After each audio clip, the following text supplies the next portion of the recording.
why do we use the stock market as a leading indicator to provide this insightful news?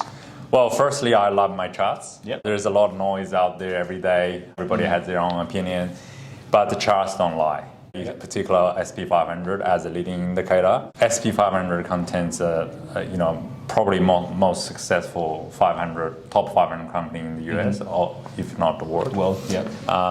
So whatever they do, how their stock price is traded at, have a major impact to the economy in general, to the world economy, not just the US. What will happen if the US does really hit that recession? So using these charts, we'll explain to you what will happen.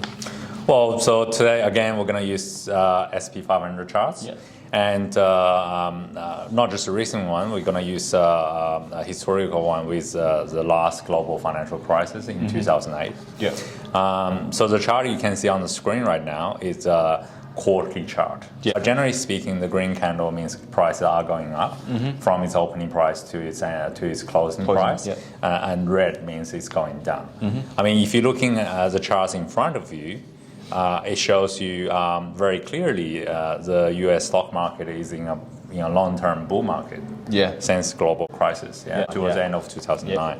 The reason I'm showing you this chart is showing you what the recession could, when there is a recession, what the chart could do to tell us, in terms of SP500 price actions, right?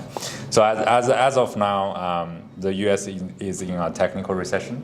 So the reason they call it technical recession is too conservative GDP growth declining and below zero, which is negative growth.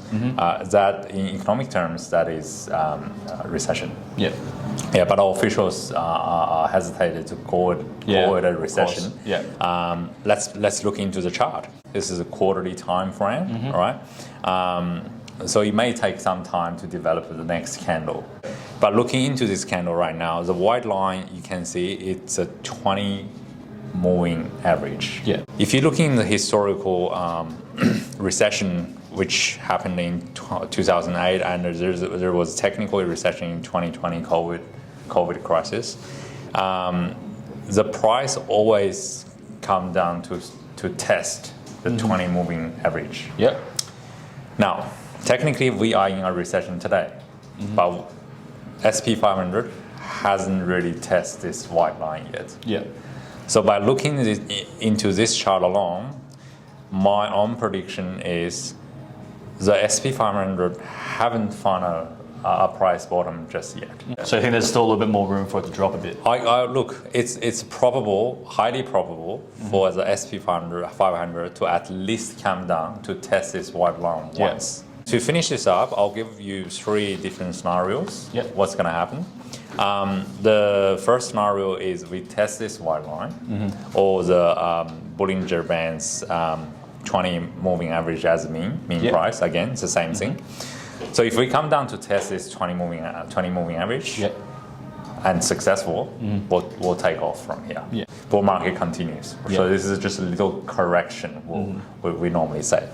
The second scenario is if we don't come down to test this, we just take off from here. As you already know, July was a massive month in terms of stock market. One of the best months. The SP500 recovered more than 10% in that single month. That's massive, right? So it may take off from here, but I consider that as a low probability. Based on this chart.